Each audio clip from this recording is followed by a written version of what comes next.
How fast or how slow was the recovery?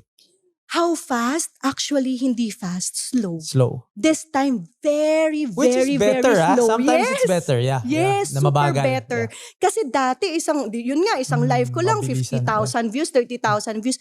Pero ngayon, super slow. Every day, nagkakaroon ako ng 2 followers, 3 followers na lang, 4 followers na lang.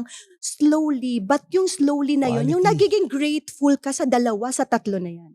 And my husband always remind me na, Ma, wag kang manghinayang or wag kang mawalan ng pag-asa pag ang viewers mo 10.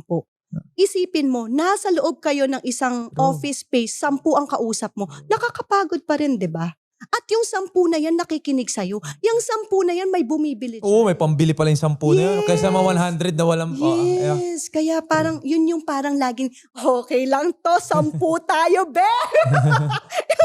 Di mo alam, yun yung mga talaga yung- bumibili. Yun talaga yung bibili. Tsaka yun ang maghihikayat pa sa ibang customers na bumili. Yes. Pero hindi mo naisipan na mag-give up na lang sa live selling that time at mag-venture sa ibang negosyo. Oo, lalo na pag start from scratch, parang di na, parang lipat ayoko na na. lang ako.